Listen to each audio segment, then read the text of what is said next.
In the last few months and years, I've spent a lot of time talking about high-speed rail networks around the world.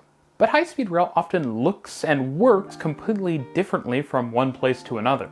Which raises the question, how would I rank the world's top 10 high-speed rail networks? Let's find out. Hey there, my name is Reece and I run a channel called RMTransit about fast trains, and sometimes top 10 lists. If you enjoy this video, make sure to like and consider subscribing to the channel so you don't miss any future videos. Before we dive into the ranking, I think it's worth talking about a little caveat in my methodology, because that's pretty fundamental to how I'm doing this ranking. Ultimately, I'm trying to rank based on the best network. Not the largest network, but the best network. The networks that I think other countries would benefit from emulating.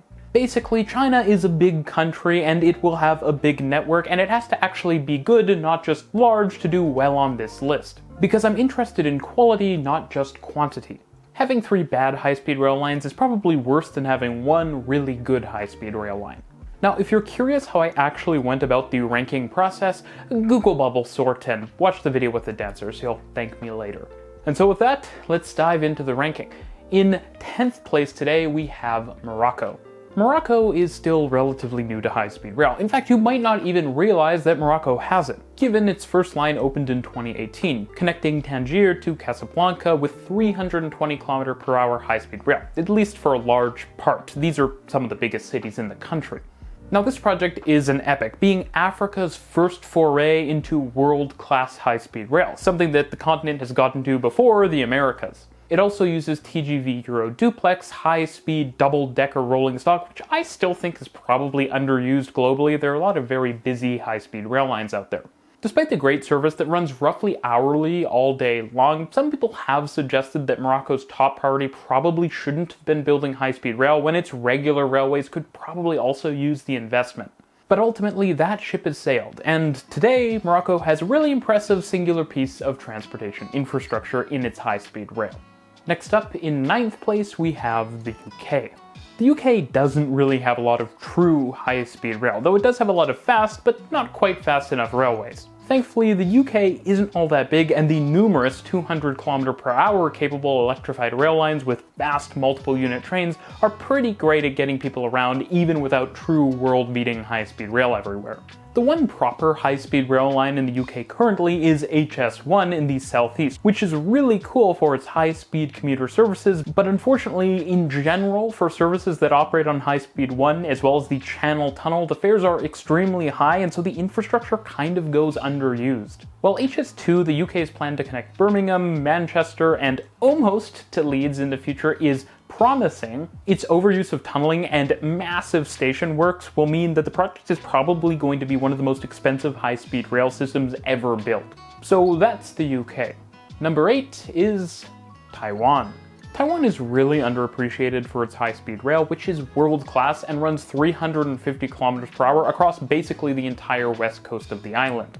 The line hits most major cities and allows easy travel, even for commuting in some cases. This is part of what has made Taiwan such a major technology hub, because companies there can treat the entire island as a giant labor market. What's even more cool though is Taiwan imported slick Japanese Shinkansen EMUs, which are some of the fastest and highest performance high-speed trains in the world, and just look cool. Interestingly though, in Taiwan, they operate on high-speed rail infrastructure built to European standards because of a weird way the project was procured. Now, of course, despite all of these good features, Taiwan's high-speed rail system is not perfect. Like a lot of systems, stations in many places are not all that close to the city center, and that means sometimes inconvenient travel from the station to your actual final destination in a certain city. At the same time, Taiwan's legacy TRA railway network and its infrastructure are in a pretty poor state given the rest of the country's quite impressive transit systems. So that's Taiwan. In 7th place, we head back to Europe for Germany. Germany is a rather interesting place for high-speed rail. There's a lot of impressive infrastructure that is used by high-speed trains, and there's a ton of different high-speed corridors all over the place. At the same time, Siemens, a German company, has been incredibly successful at exporting high-speed, slick Velaro EMUs to all kinds of places around the world, from Spain to Turkey to China. What's great is that, like in most European countries, trains also travel straight to the legacy downtown city center station, meaning that you are right in the center of the action when you arrive on the ICE. And compared to some other countries, even some smaller places do get ICE service. But despite all of this, many believe that the German trains are best off outside of Germany. And that's because of a number of network problems that hold Germany back and prevent it from ranking higher on this list. The biggest and most obvious one is that while Germany does have a lot of high-speed rail corridors, they aren't linked together into coherent routes that could actually carry passenger journeys from one city to another.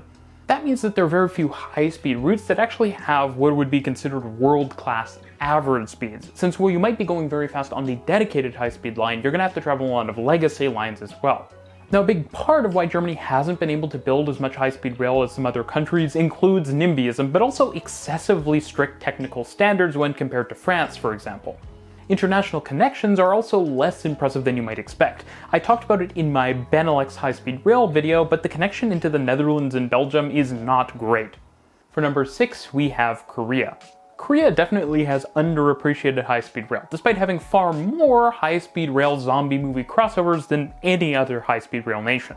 The Korean high-speed rail network already connects to most of the country's large cities, and projects are underway to connect up to the rest. The country's also been really quick to develop its own domestic high-speed trains, despite not being incredibly famous for its railway engineering, something that probably should change. This is stuff you might not believe if you saw the incredible high-speed flyovers or the second high-speed rail connection into Seoul largely built in tunnels.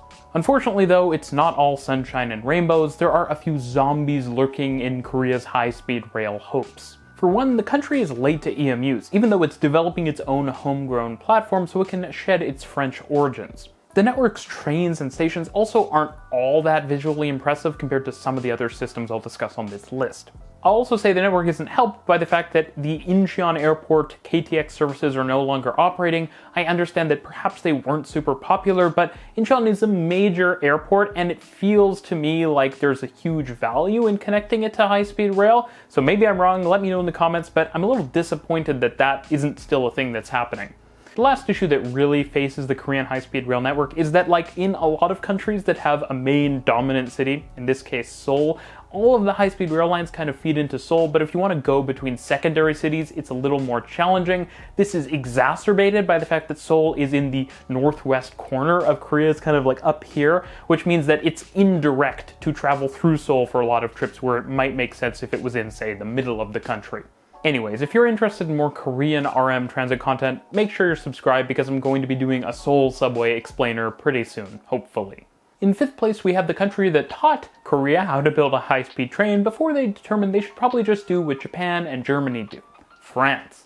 France is famous for its nationwide high-speed rail network that is probably the most famous and well-branded in the world, alongside Japan.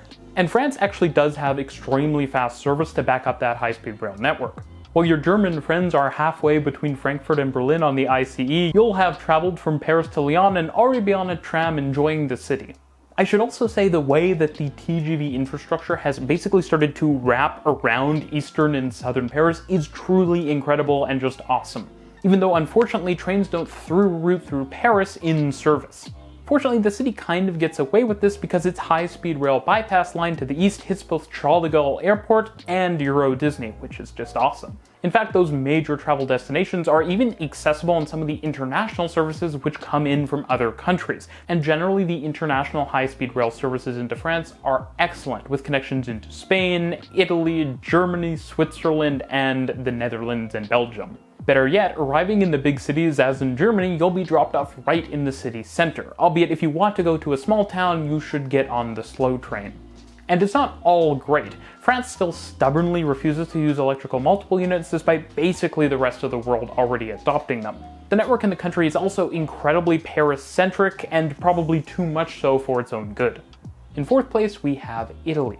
I recently covered Italy in a high-speed rail explained video, and suffice to say, it has become really good at high-speed rail. Call it recency bias, but from the high-quality high-speed rail infrastructure to the modern, beautiful stations and infrastructure designed by Starkitects to the sleek red trains and the affordable service, Italy has so much to offer with its high-speed rail. The service is so good that it had a noticeable impact on Alitalia, the national air carrier of Italy, and if that isn't a sign that your high-speed rail network is doing the right things, I'm not sure what is. The only real complaint I have about Italian high-speed rail is that it doesn't do a great job today of covering southern Italy, and it also doesn't serve Canada, which would be great. But truly, given a country that might not be great at high-speed rail today, or might not even have high-speed rail today, I'm not sure there's a better model to ambitiously, quickly spin up into one of the best countries in the world for it than Italy. In third place, we actually have a tie between Japan and Spain, both of which are high-speed rail legends, but albeit with different strengths and weaknesses. What's funny is that in many ways I see Spain and Japan as being different sides of the same coin when it comes to high-speed rail. Spain is notable for its massive network, which it managed to integrate with its mainline railways despite them using a completely different gauge. This was by developing an entirely new, novel, gauge-changing train technology, which you can learn more about in my dedicated Spanish high-speed rail explained video. Japan, by comparison, feels like the opposite. Its network is incredibly lean, despite the country being significantly larger in terms of population. And instead of building a lot of rail lines, Japan essentially just runs an enormous amount of trains on what is essentially a single country-spanning high-speed rail trunk. Unfortunately though, one that forces you to change trains in Tokyo, even if it isn't that inconvenient. At the end of the day though, if your high-speed rail service is more frequent than the average American subway, it's pretty good. Now, the contrast extends to trains as well. While Japan absolutely makes all of its own stuff, Spain has imported trains from all over the place, with Alstom trains from France, Siemens trains from Germany, and Talgo and CAF trains domestically from Spain. And while Spain focused on perfecting the gauge-changing train, Japan instead focused on perfecting fast trains on standard gauge. Unfortunately, the experience of using high-speed rail in Spain isn't always great because you have to go through airport-style security at the station, which just removes one of the nice features of train travel in most places. By comparison, in Japan, getting on a high-speed train is as simple as going through a turnstile and walking to your platform, at what is usually a pretty small station. They even have platform gates at a large number of high-speed rail stations in Japan, which is something that basically only exists in Japan. So that's it for our third and effectively second place countries, Japan and Spain. So what's number one? In first place, we have, to almost no one's surprise, China. China had no high-speed rail 20 years ago. And today, it has more high-speed rail than the rest of the world combined. The country based much of what it built off of best practices from Japan, which was really smart because obviously Japan is very good at high-speed rail. And that all allowed China to create the first high-speed rail network that's truly scaled to the size of a big country like China.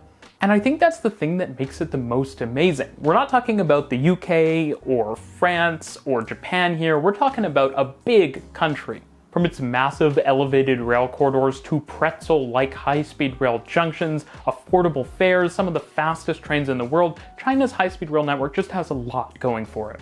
And that's not to mention new ideas that are cropping up, like high-speed rail sleepers, which in a big country could be the thing that kills a lot of short-haul flights. Ultimately, the network is a marvel of modern engineering and innovation. That being said, like every other network on this list, China's high-speed rail network is not perfect.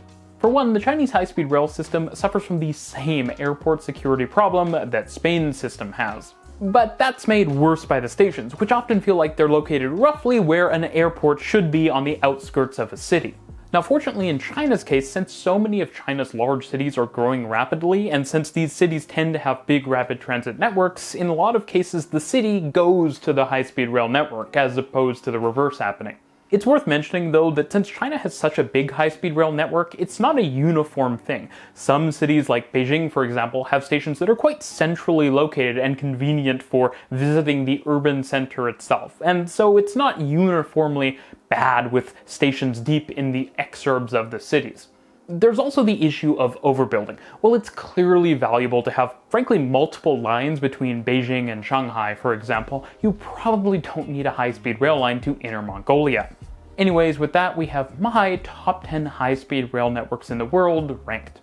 I'm curious how you would rank the world's top 10 high-speed rail networks, so let me know in the comments down below, and I'll see you next time.